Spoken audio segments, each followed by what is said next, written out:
င်္ဂလာပါခင်ဗျာလူကွေစကားတန်အစီအစဉ်မှာကြိုးစိုးနှုတ်ခွန်းဆက်တာလိုက်ပါတယ်ဒီဘက်တော့ရခင်ဘက်ကဆွေးနွေးထားတဲ့ကျွန်တော်တို့ EITI နဲ့ပတ်သက်ပြီးတော့ဆက်လက်ဆွေးနွေးလေ့လာသွားကြမှာပဲဖြစ်ပါတယ်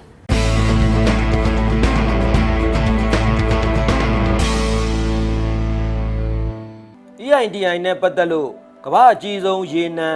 ဓာတ်ငွေ့နဲ့တတုတူးပေါ်ရေးကုမ္ပဏီ80ကျော်တို့ကလည်းအားပေးထောက်ခံကြက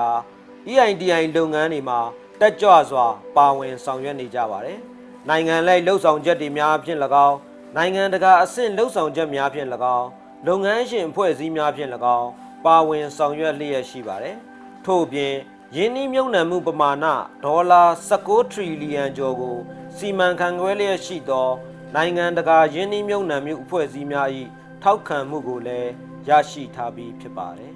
။အစိုးရများအရက်ဖက်အဖွဲ့အစည်းများနိုင်ငံတကာအဖွဲ့အစည်းများပြားကလည်း EITI ကိုအားပေးထောက်ခံကြပါတယ်။အရက်ဖက်အဖွဲ့အစည်းများက EITI မှာဓာတ်ရိုက်အားဖြင့်တော်၎င်းကမ္ဘာဝန်းရှိအစိုးရမဟုတ်သော NGO အဖွဲ့အစည်းပေါင်း400ကျော်ရဲ့ထောက်ခံအားပေးမှုရရှိထားသောသင်ပေးဆောင်ရငွေကိုထုတ်ဖော်ပြပါ Publish What You Pay လှုပ်ရှားမှုဖြင့်၎င်း EITI တွင်ပါဝင်ဆောင်ရွက်လျက်ရှိကြပါတယ်။ EITI ကိုထောက်ခံအားပေးသောနိုင်ငံတကာအဖွဲ့အစည်းများမှာ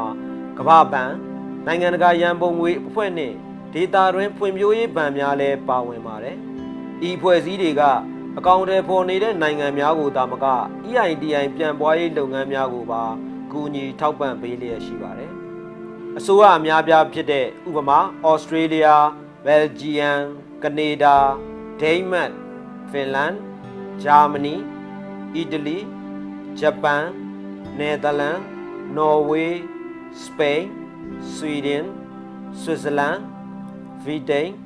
အမေရိကန်ပြည်ထောင်စုစတဲ့နိုင်ငံတွေကလည်း EITI ကိုထောက်ခံအားပေးကြပါတယ်။ဒီအစိုးရများကတော့နိုင်ငံရေးဆိုင်ရာနည်းပညာဆိုင်ရာနဲ့ဗဏ္ဍာရေးဆိုင်ရာအထောက်ပံ့များကိုနိုင်ငံတကာအဆင့်အရသာမကတိုင်းပြည်အဆင့်အရပါပေးလျက်ရှိပါတယ်။ EITI ကိုကမ္ဘာ့ကုလသမဂ္ဂ G8 G20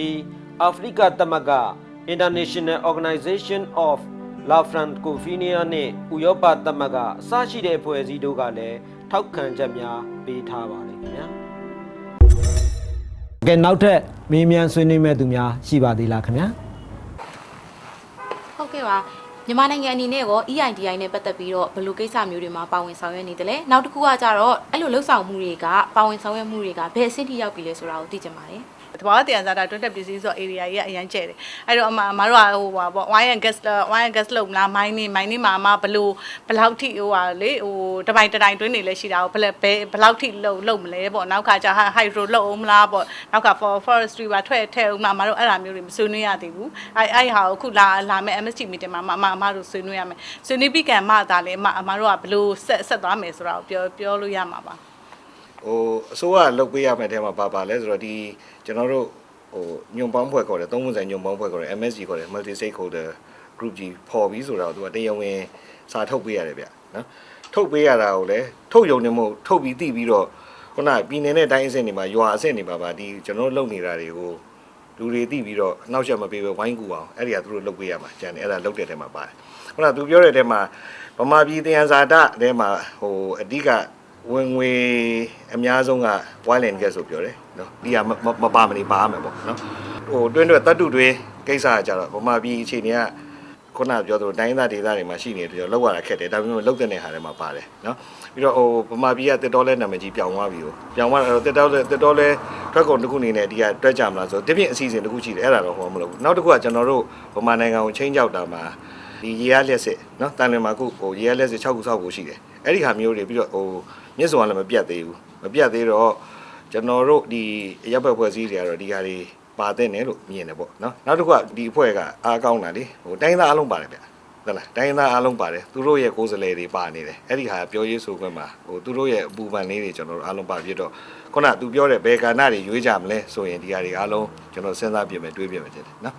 EITI နဲ့ပတ်သက်ပြီးပြည်သူလူထုတွေအနေနဲ့ဘယ်လိုပေါင်းပတ်သက်နိုင်မှာခင်ဗျပြည်သူလူထုရဲ့အခန်းကဏ္ဍကိုသိကြပါခင်ဗျ EITI ရဲ့နိုင်ငံတကာစံချိန်စံညွှန်းထဲမှာပါ 1.3 မှာပါတယ်ဘာလဲဆိုတော့ရပ်ဘက်ဖွဲ့စည်းများတဲ့ဒီပြည်သူလူထုတွေကနေပြီးတော့ EITI လုပ်ငန်းစဉ်ထဲမှာလွတ်လပ်စွာပါဝင်နိုင်ဖို့အတွက်အစိုးရကနေအာမခံပေးရမယ်ဆိုတဲ့ဟာပါတယ်ဒါပေမဲ့အမားတို့လက်ရှိမှာကြာစိန်ခေါ်မှုတွေအများကြီးရှိနေသေးတယ်အဲ့ဒီပုံစံမျိုးမဖြစ်နေသေးဘူးလောဆယ်မှာမေဟိုဟာပေါ့သတင်းမှာလည်းလွတ်လပ်ခွင့်သတင်းရယူတဲ့နေရာမှာလည်းလွတ်လပ်ခွင့်မရှိသေးဘူးပြီးတော့အမားတို့ဒီပြည်သူတွေကနေပြီးတော့ဒီ EITI ဖြစ်စဉ်ထဲမှာပါတယ်ဆိုရင်လည်းတော်ပြီးတော့မေးတယ်ဆိုရင်လည်းအမားတို့မှာချိန်ချောက်ခံရတာတွေရှိတယ်အဲ့ဒါမျိုးတွေအမားတို့မှာအများကြီးရှိနေသေးတယ်ပြည်သူဘက်ကတော့ဘယ်လိုပါလဲဆိုတော့ तू ကအားလုံးသိပြီးတော့ဟိုပါလာဖို့လိုတယ်ရှိပြီးသားလူတွေတူးချင်းတော်၎င်းတစ်ဖွဲ့ချင်းတော်၎င်းဒီဟာမှာကိုယ့်အရေးအရာကိုယ့်ဒေသမှာဒါမျိုးတွေလာလုပ်တဲ့ဟာကိုလေဒီသတင်းချက်လက်တွေယူခြင်းအပြင်အပြုသဘောအနေနဲ့ဝင်ပါပေးလို့ရလိမ့်မယ်ပြီးတော့ तू က EITI ရဲ့ကောင်းတာတစ်ခုကလေပွင့်လင်းမြင်သာမှုနဲ့တာဝန်ခံမှုဗျသူကအဓိကကိုယ်တိုင်လည်းပွင့်လင်းမြင်သာခြင်းတယ်ကိုယ်တိုင်လည်းဟိုတာဝန်ခံခြင်းတယ်အဲ့တော့ပါလာတဲ့လူတွေကလည်းဟိုပြည်သူတူးချင်းတော်၎င်းရပ်ဘက်ဖွဲ့စည်းတော့တာဝန်ခံပြီးတော့ကျွန်တော်လုပ်တာခုနရန်လိုပြီးတော့တိုက်ပြီးတော့ဟိုလုပ်တဲ့ဟာမျိုးမဟုတ်ဘူးဒီဟာဒီအပြုသဘောဆောင်တဲ့ဟာမျိုးကျွန်တော်တို့လုပ်ဖြစ်ကြမှာလေနော်ဒီဟာလေးပါလို့ရှိရင် तू ကဘာအကျိုးရှိမှာဆိုခုကျွန်တော်တို့ဖြစ်ချင်နေတဲ့ democratic အပြောင်းလဲကိုလေအားပြုစေတယ်နော်ကိုလုပ်တာလည်းပွင့်လင်းမြင်သာမှုရှိမယ်ကိုလုပ်တာလည်းတာဝန်ခံတယ်ဆိုတော့အဲ့ဒီဟာဟိုသွားပြီးတော့အကျိုးသက်ရောက်မှုရှိလိမ့်မယ်ထင်တယ်လားဆရာနဲ့ဆရာမကဆရာတို့ EITI ဖွဲ့စည်းအနေနဲ့အစိုးရရဲ့ပါဝင်ဆောင်ရွက်မှုတွေပေါ်မှာဆရာတို့အနေနဲ့ဘယ်လိုမျိုးထင်မြင်ကြမြင်မှာပေးချင်ပါလဲခင်ဗျာအခုလောလောဆယ်ကတော့ဒီဟိုပါပေါ့ EITI နဲ့ဖွဲ့ပေးတာနိုင်ငံတော်အစိုးရကနေဖွဲ့ပေးထားဖြစ်တဲ့အတွက်နိုင်ငံတော်အစ်စ်မှာပဲသိနေတယ်အောက်ခြေဥပမာပြည်နယ်တိုင်းပေါ့မြို့နယ်အဲ့လို level တွေမှာ EITI ဆိုတာဘာမှမသိနေဘူးမသိနေတဲ့အတွက်ကြောင့်ဟိုဟာရခိုင်မှာဆိုရင်လည်းအဲ့လိုပဲရံပြကျွန်းမှာ EITI awareness CSO တွေကို awareness ပေးတဲ့အချိန်မှာအဲ့လိုဒီဟိုဟာဟိုလုံးဝဒီ awareness ပေးတဲ့အတင်တန်းကိုပြုလုပ်ခွင့်မပေးတဲ့တာစီပိတ်ပင်လာတွေလည်းတွေ့ခဲ့ရတယ်နိုင်ငံတော်အမိန့်ကြော်ညာစာသူထုတ်ပေးတယ်အဲ့ဒီစာက तू ကပို့ပြီးပြီဆိုရောက်တယ်လို့ပြောတယ်ဒါပေမဲ့ဒီမွန်ပြည်နယ်မှာလည်းဒီပွဲလုပ်မယ်ဆိုရင်ဘာလဲ EITI ရဲ့ပေါ့ပြီးတော့မင်းတို့ကတရားဝင်ဟိုမှတ်ပုံတင်ထားလားဆိုဒီဟာဒီနားလည်မှတ်ပုံတင်နာမေးစရာမလိုတိုးချင်းကိုပါလို့ရတယ်အဲ့ဒါရှိမှာပေါ့အဲ့တော့ဟိုခုနအစိုးရဘာလုပ်ပေးနေလဲဆိုကောင်းတာလေးတွေရှိတယ်နော်ဒီဟာကိုသဘောတူလိုက်တဲ့ဟာကိုဟိုကောင်းတယ်လို့ပြောရမယ် EITI ရဲ့လုပ်ဖို့စိတ်ဝင်စားတယ် तू ကစိတ်မဝင်စားလို့ရသေးတယ်ဒါပေမဲ့ तू လုပ်ပေးတယ်အဲ့ဒါတခုနောက်တော့ဒီဘက်မှာသူတို့ဟိုတာဝန်ယူခိုင်းတဲ့အဖွဲ့တွေရှိတယ်အဲ့ဒါမှသူတို့အဆင့်ရတော့ကြိုးစားလုပ်ကြဝင်ရတယ်ဒါပေမဲ့မြင်တာတယ်အောက်ဘက်ကနေလိုက်လုပ်မနေတာကြတယ်တို့အပြင်ကျွန်တော်ကျေးဇူးတင်နေတာ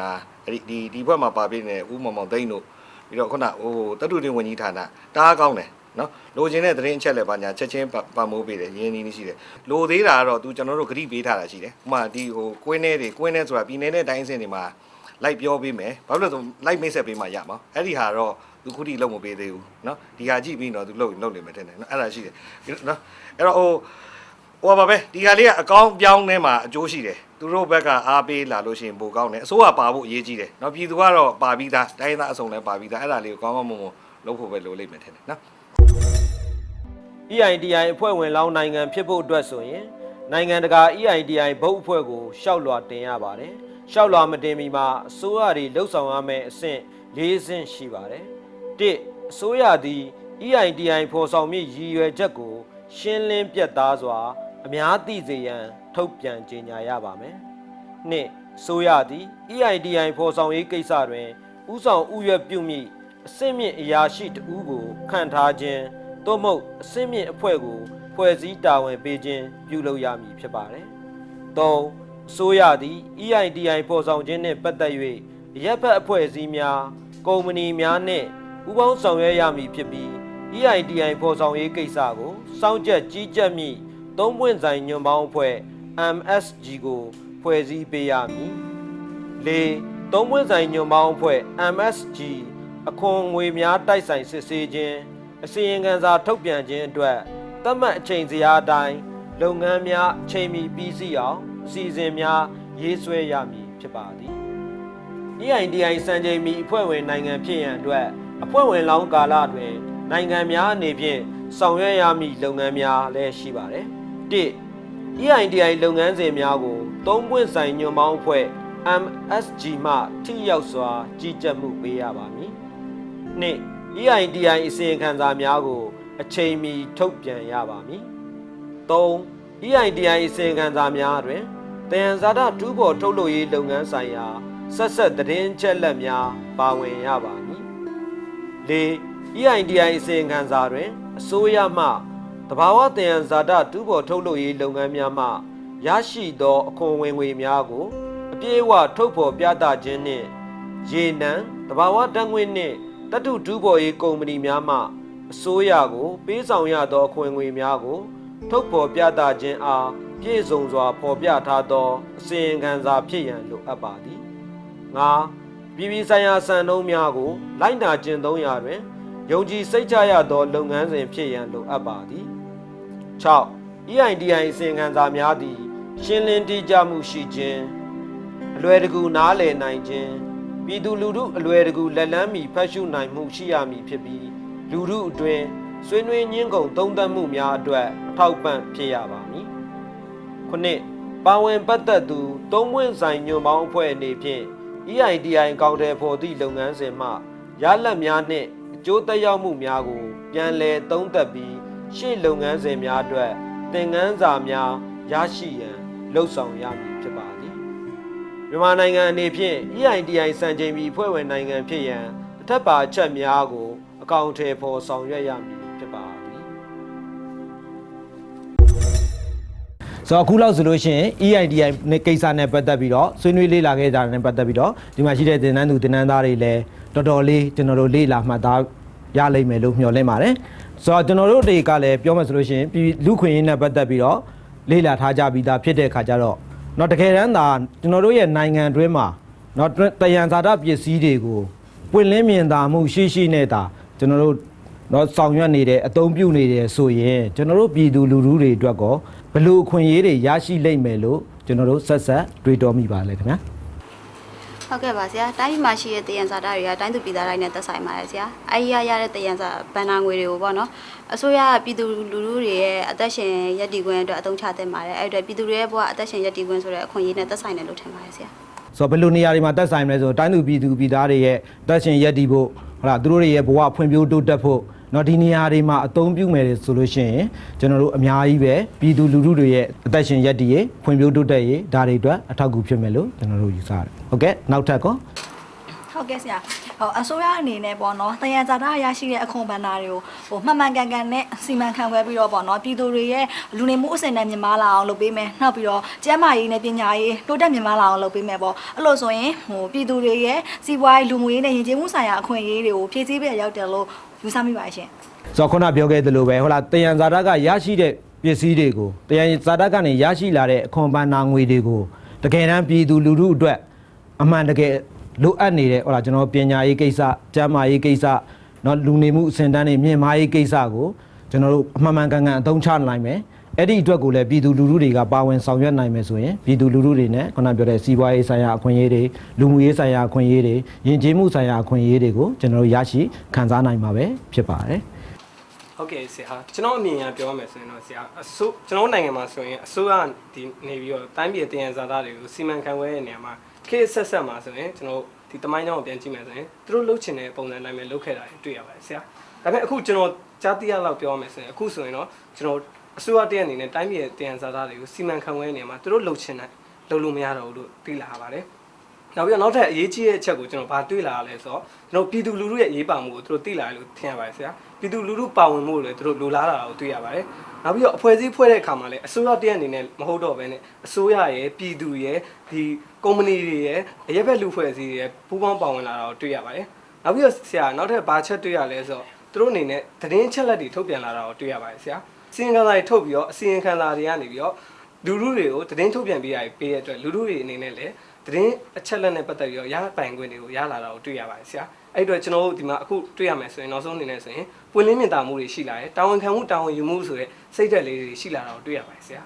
ဒီနေ့အစီအစဉ်လေးမှာပါဝင်ဆွေးနွေးပေးကြတဲ့သင်တန်းသူသင်တန်းသားများရောဆရာဆရာမများရောအထူးပဲကျေးဇူးတင်ပါတယ်တိုင်းပြည်ရဲ့တယံဇာတပစ္စည်းဆိုတာပြည်သူပြည်သားအားလုံးနဲ့သက်ဆိုင်ပါတယ်ဆိုတော့ကျွန်တော်တိုင်းပြည်မှာထွက်ရှိနေတဲ့တယံဇာတပစ္စည်းတွေကနေရရှိတဲ့အခွန်ဘဏ္ဍာငွေတွေကိုအမှန်တကယ်အကျိုးရှိအသုံးချနိုင်ပါစေလို့ဆုမွန်ကောင်းတောင်းရင်ဒီတစ်ပတ်လူခွင့်ရေးစကားအတန်းအစီအစဉ်ကိုဒီမှာပဲကျွန်တော်တို့ရပ်နားလိုက်ပါရခင်ဗျာ